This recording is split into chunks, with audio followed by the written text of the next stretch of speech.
Hello and welcome to the Winner's Circle. I'm your host, Dr. Sean Hubbard. As you're aware, on the Winner's Circle, we like to talk about solutions to some of society's problems. We have some big things going on right now, lots of, let's say, discomfort, lots of distress, sometimes distrust, just so much going on that's involved our gentry, and it's involved law enforcement. So we have my wonderful guest and friend, Corey Jones. Corey, welcome to the show. Welcome to the Winner's Circle. Thank you, Dr. Sean. Thank you. Wonderful, perfect. We got so much going on, and in the midst of all of this, society has decided that, you know what, we need more firearms. I've been reading that the sales of firearms are like double what they've been before. The sales of ammunition, people are deciding that they need a firearm in the house, and so that's why I know that you have spent a great deal of your career training law enforcement officers, like 20 years from what I understand. Yes. Training law enforcement officers, and now you actually are training more people that are civilians that have decided for themselves, hey, you know, I need to have something in my house, something to protect my family and keep my family safe. Do I have your history correct? You do. You do. So, thanks for doing your homework. So you must be I'm sure you're well versed and have benefited from your understanding of this topic. And so that's why I wanted to have you on today. Yeah, I'm always happy to help educate. Fabulous, fabulous.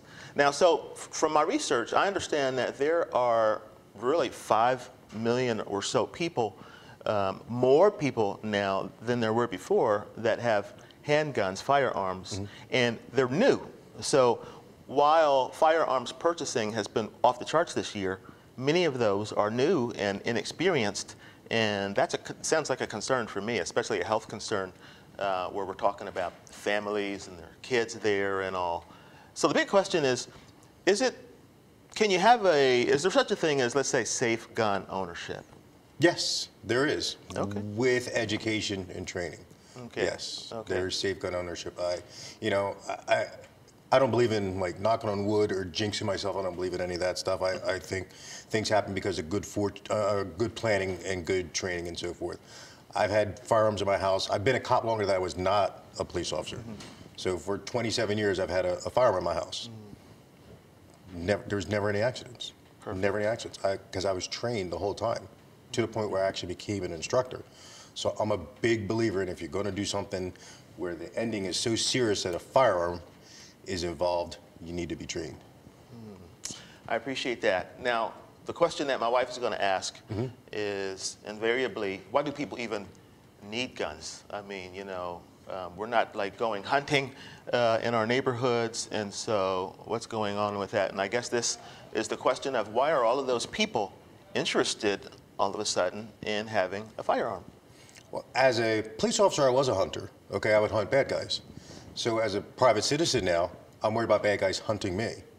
So, right, I'm not going out to hunt for food, but I do need to protect my family because I'm getting older. I'm not as fast as I was before. I don't have a gun belt and body armor and backup like I used to as a police officer. So heaven forbid somebody should want to come in to our home and do us physical harm.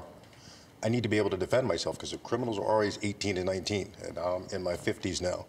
So I need to keep the playing field even and need to be able to make sure that my wife and kids and I are safe.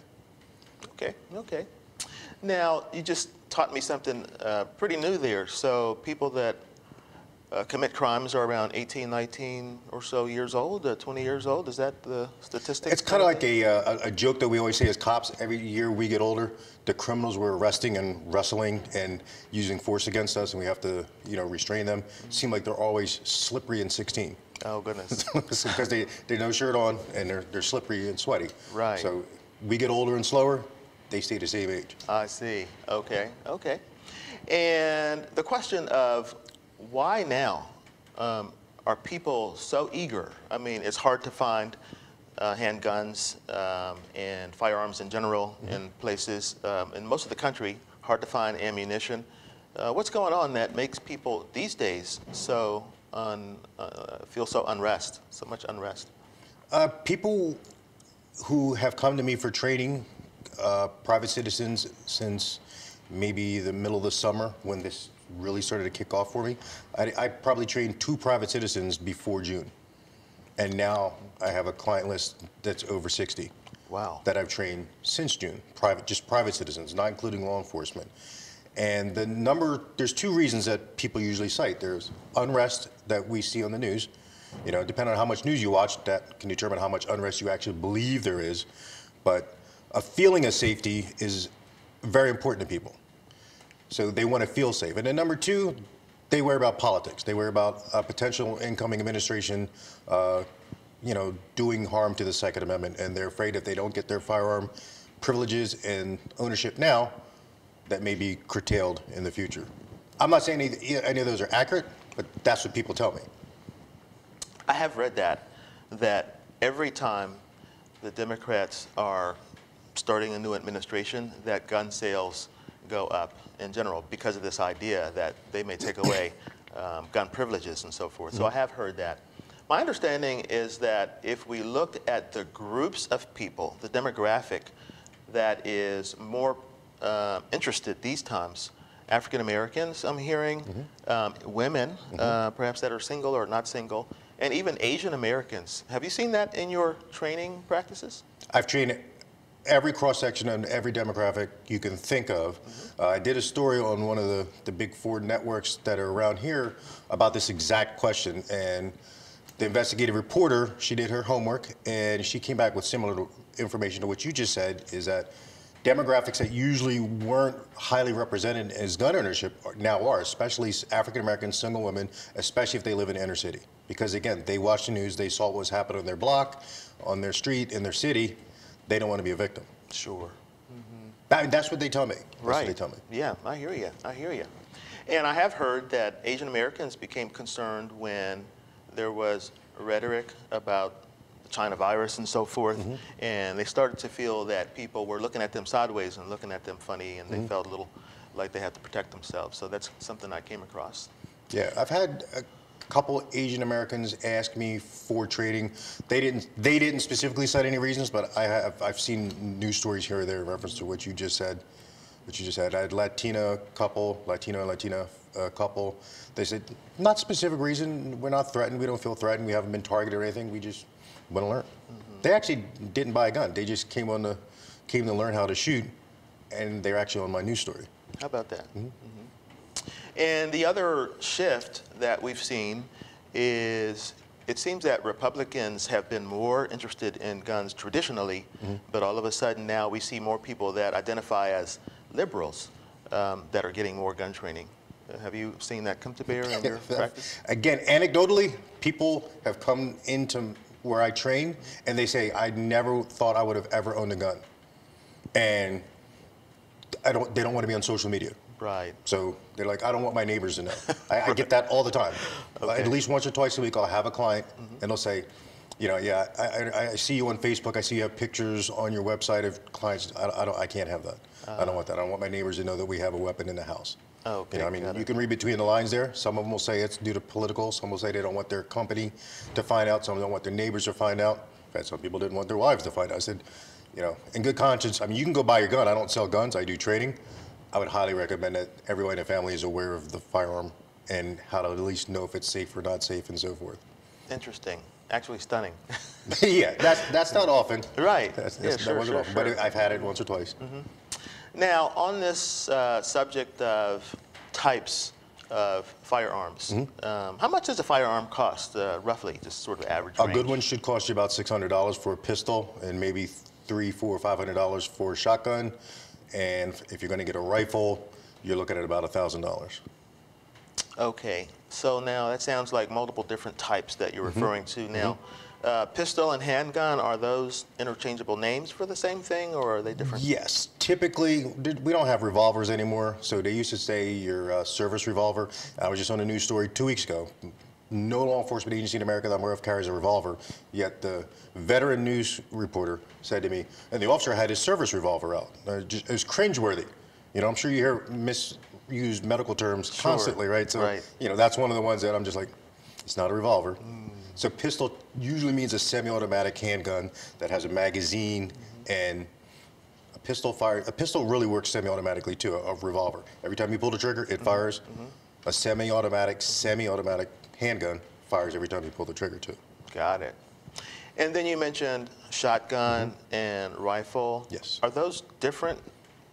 What's the difference? So I didn't know that. A shotgun doesn't fire one single projectile unless you get a rifled slug. It can fire birdshot for shooting game, clay pigeons. It can fire buckshot for people who hunt deer. It's a really good law enforcement tool because they've been around so long. It's very reliable. We can put less lethal rounds in it, which you've seen police using during these riots. You can use breaching rounds, so if we had to get in and perform a hostage rescue really quickly, we could either shoot the door lock or we could shoot hinges out very quickly. It's very good for home defense because you can, unlike a handgun bullet or rifle bullet, you can get different shells or projectiles that make it less likely if you miss or do hit your attacker that the projectile will be able to exit that body and then enter another body and retain enough kinetic energy to cause a serious wound for your family members or have them go out and hit your neighbors. Not impossible, but again, it's a power curve, so you have to figure out which one is most important and make an educated decision. And I help my clients do that. How about that? So now, most people are concerned about safety around their house and taking care of their house and their home, their family. What do you think is the most appropriate then of those that you mentioned? You have to read the situation, figure out what's best for the person. Like a really small single female, she might not be able to manage a shotgun. So a semi-automatic handgun might be best, but I educate my clients. Handguns are notoriously poor at one shot just immediately stopping an attacker. They're notoriously poor at that. The human body is much more resilient. We've learned this from law enforcement and the military. Human body is much more resilient in the short term. You know, and that 5 to 10 seconds where that bad guy or those bad guys are trying to do you or your family harm, you kind of need it to stop now. I don't need it to stop in 10 minutes. I need it to stop now. The police will be there in 5 minutes. I got to get to that 5 minutes, and the bad guy's not going to wait. They usually don't. They want to get in and out before that. So I need it to stop now because my life's in danger now. Sure. Now, so you usually recommend then a semi-automatic. Yes. And any particular brands that you like, say top 1, 2, 3? Nowadays, kind of like cars, you know, when you and I were probably growing up, there was, you know, you knew if you bought a Pinto, you knew what you were getting. Sure. It was a Pinto. It was probably going to explode if you got rear-ended, right? That's right. Nowadays, most gun manufacturers, Smith & Wesson, Heckler, Sig Sauer, Glock, you're going to get a good gun. You're going to get a solid gun. I recommend the easiest gun to use that fits your hand. So either a Glock or Smith & Wesson. They tend to be very reliable. If law enforcement is using it, if special forces are using it, if federal agencies are using it, then I will recommend it to my clients as long as I can fire it. How about that? Okay. And those two, let's say Glock, Smith & Wesson, they're pretty comparable in terms of their ease of management. Yeah. And also pretty safe too? Yeah, I mean, there are guns that have external safeties on them, which again is a piece of mechanics. We have cars with seatbelts and people still get injured. People break into houses. There was a string of burglaries where the front doors were unlocked just 2 or 3 days ago over in Pennsylvania. Bad guys walking down the street, went right in. 3 unlocked doors. There was a 14-year-old girl in the bedroom upstairs, locked herself in because on her Ring video doorbell, she saw a guy walk in. And her dad, who was at the store, gets a notification. Looks, can you imagine knowing your 14-year-old daughter's home alone and seeing a man just walk in your unlocked front door? Wow. So he panicked, he called 911, and he raced home. So external safeties is, again, I like to rely on training and common sense over a mechanical safety on a firearm to keep my clients and their families safe. Wow. Okay. So, you know, I have to say that talking about guns and also talking about safety at the same time, it's a little bit of a conflict, you know, for me, you know, trying to figure this out, you know.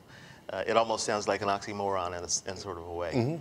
So I think we'll take a break, and then I'll take a breather. And get yourself together. Get myself together, and then we'll come back and I'll ask you the big questions. You got it, Doc. Okay, cool. Thanks.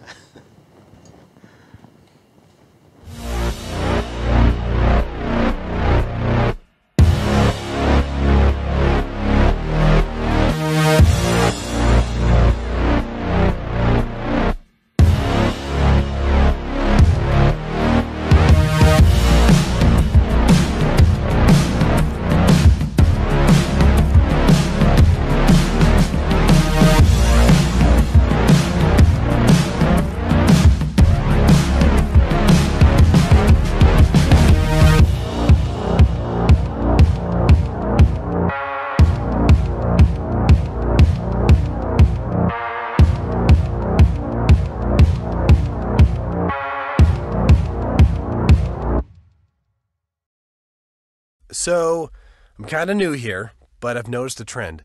My human does this funny thing where she goes around and gets all my toys, and then she hides them in that basket by the door. But it's always the same basket, and it's always in the same place. And then she acts so surprised when I find them, but, she's putting them in the same basket. Again. It's like, hello, that's where you put it last time. You were the worst at hide and go seek.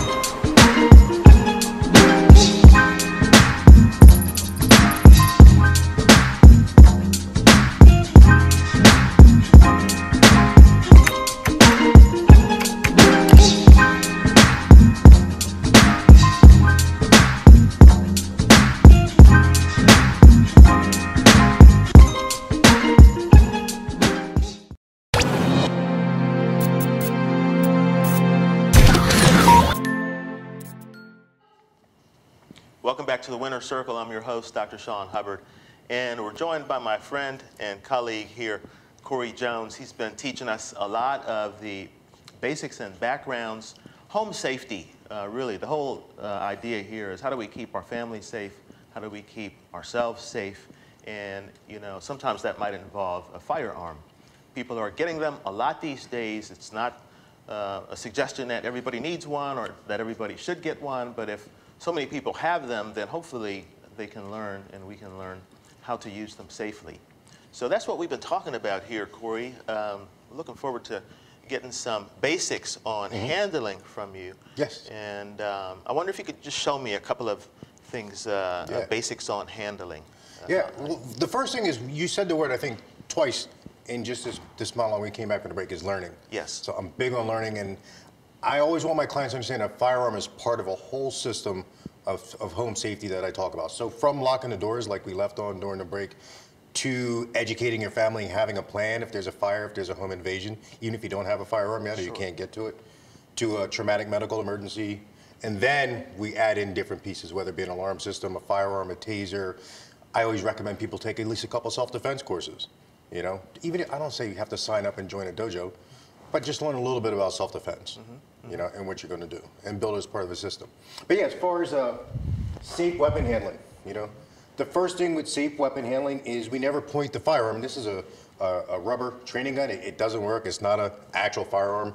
You can look at it. You could. I always let people look at stuff just so. Being an instructor for 20 years is one of the things we always do. Every time we train with a firearm, we let 2 or 3 other people in the classroom check it. Clear, safe, and empty, or fake. Clear, safe, and empty, or fake. We say the same thing over and over again. Because I'm a big believer in there's no such thing as training accidents. It's not an accident. I hear you. So, one thing was you said to sort of hold it like this? Is that Yeah. So we never point it at any person Okay. or anything that we're not willing to destroy if it goes off. So there's 3, sometimes 4 universal rules of firearm safety. So the first one is we never let the muzzle or the barrel point at anything we're not willing to destroy. Number 2 would be is we never put our finger on the trigger until we're ready to shoot. So this one doesn't even have a trigger. It just has a trigger guard. So we never put our finger on the trigger until we're ready to shoot. Number 3 would be we treat every firearm as though it's loaded. Okay. So as long as we got at least one of those 3, it's unlikely that if I had an unintentional discharge, it would hurt anybody. Because it's not pointed at you right now. So if I thought it was unloaded and I put my finger on the trigger and I violated 2, the 3rd one's going to keep us safe because it's not pointed at you. If I accidentally pointed at somebody, but I knew it was unloaded and I didn't put my finger on the trigger, it's okay. Makes sense. Right? So we build those 3 and I drill them in all the time. It. So then, maybe I'll borrow it again there. Yeah. So then I got the whole idea about how to hold it now and how to be safe. And so let's say I have a target and my target is over there, then I'm just point and shoot kind of thing? We're going to first work on that stance, so that's why I like my clients to do a couple self-defense classes. So Okay. I want them to find out what their natural self-defense stance is. You know, I want you to be balanced, kind of like a sports player, ready to spring, ready to move in any direction, ready to absorb an attack. So let's say you do fire some rounds into a bad guy who's trying to kill you or your family members or assault you or your family members, that you're ready to absorb that. Because again, it's a whole piece to a system. So yes, we would get into a good stance, toes, knees, hips, shoulders, square to our threat, right? Knees bent, shoulders in front of our waist. Kind of sounds like I'm teaching sports or something like that. Or you know, my wife's a personal trainer, so she goes, you know, you and I have very similar careers where we're teaching people, you know, body mechanics and all these things to accomplish a goal. Right? So then we would have training, and then we would keep our finger outside the trigger guard, just like you are right there, Doc. And we would hopefully put 2 hands on the gun if we could. If we couldn't, I train my clients to be able to shoot one-handed and point the sights at the threat. And then we would hopefully verbalize, stop, stop, stop, stop. And if we have to apply deadly force to protect life from immediate death or serious bodily injury, we would shoot until the threat is stopped and we know that we are safe. How about that? Okay, okay.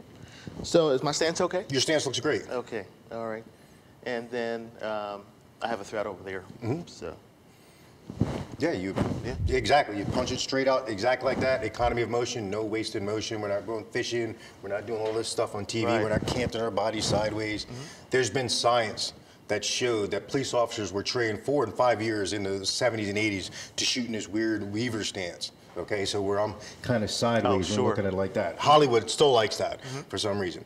Then they More put him in a dramatic, maybe, shooter. huh? It is more dramatic, right? It's more dramatic. It brings the weapon closer to the actor's face so they can get that close shot, right? Makes sense. You know, like that close shot, like I'm getting right now, that close shot. So, in spontaneous reactions, when they would take them into shoot houses with rubber bullets, they would always adopt the stance that you just did, the one that I train my clients and all law enforcement in, because that's what the body naturally is going to do to a threat. So why work against nature? Yeah, right. No kidding. You know, even just holding it, it reminds me of when one of my grandfathers during January 1st, I think I might have been about 7 or 8 or 10 or 12, I don't know. He was like, "You want to shoot?" And I'm like, "Yeah, sure." And we went outside, out in the country, and shot up in the air. And then I got this significant blowback. And I think that was the last shot I took. Okay. You know, so do you tell people, do you train them that that's going to happen? And yeah, I don't like when my clients are afraid of recoil. Yes. So a lot of times, if I may, when I have a client come in with a firearm and they've never fired a firearm before, I say, look, I want you to trust me. Okay? I'm not going to let anything happen to you. Okay? I tell my clients, I've trained a lot of people. I'm not going to let anything happen to you. I had a mom bring her 18-year-old daughter. She went into the range, heard the loud, she almost started crying. She goes, I can't do this. I'm not going to do this. I said, I took the gun, I shot it one hand. I said, just watch how much recoil there is. And it went boom. There's hardly any recoil. I said, I know I probably outweigh you by about 100 pounds, but she goes, all right, I'll try it. I said, 1 bullet, and then you can leave if you want to. I'll even give your mom your money back if you guys want to leave. She fired one, boom. She's like, huh, that was not bad. No. And then she was fine. How about that? It was fine, but you could visibly see the tension in her face. Yes. And then, you know, I gave her the reality. Now, there are handguns that I could put in your hand that would almost knock you over. Right. That's not practical for self-defense. No. That's not practical for that. I need something that I can manage that recoil so I can put multiple shots on target. And so I'm not worried about the recoil, because when you're worried about the recoil, you miss. Right, because now you're starting to anticipate it. Yeah. Okay. So now, tell me about your training. Is it usually something that happens over some weeks or a couple of months, 2 or 3 trainings? How does it work? Depending on what the client is looking for, I usually recommend at least 3 sessions. You know, the first one, we got to do a lot of talking. I got to really see my client. I got to get the fundamentals and the basics down. Nobody's really combat ready after just 1 training. You know, the police academy is 40 hours, a week straight. We take our recruits from day 1 to they successfully complete firearms training is 40 hours. It's a whole week of it. And then we have to do it at least twice a year at a minimum just to requalify. And that requalification is 4 hours where we have deadly force community. So I have the exact same training that I teach police officers, rookies, SWAT teams, which I used to train, and private citizens. They get the exact same training. I see. I don't change anything for anybody. I want, because it's the same techniques. Sure. So I recommend at least 3 sessions. The first one, we do a lot of talking and planning and basics. The second one, we start to refine the basics. I start to want to make things automatic so you can focus on your threat, your family, and environment and not have to worry about managing the tool or the firearm. So, and then the third one, we start getting the outfit and the kit ready. So if a holster, working on magazines, if the gun doesn't work, if something happens, then we start working on that stuff. And I find when now I'm dividing the attention and my clients really start to manage that weapon without having to look at it, and they're more worried about whatever they're doing. If I make them start talking to the threat, stop, because you want to verbalize, we don't want to use force if we don't have to, all those different things. Makes sense, makes sense. So it sounds like these are busy times for you. A lot of people are new, and you're somebody who does training and education. Suppose somebody wants to find you, look you up, get more training. Do you have any slots available? Yeah, I do have slots available. Yeah, they can go to Safety Man CO or just Google Safety Man Consulting. Safety Man CO on Facebook, Twitter, Instagram. SafetyMan.co is my website.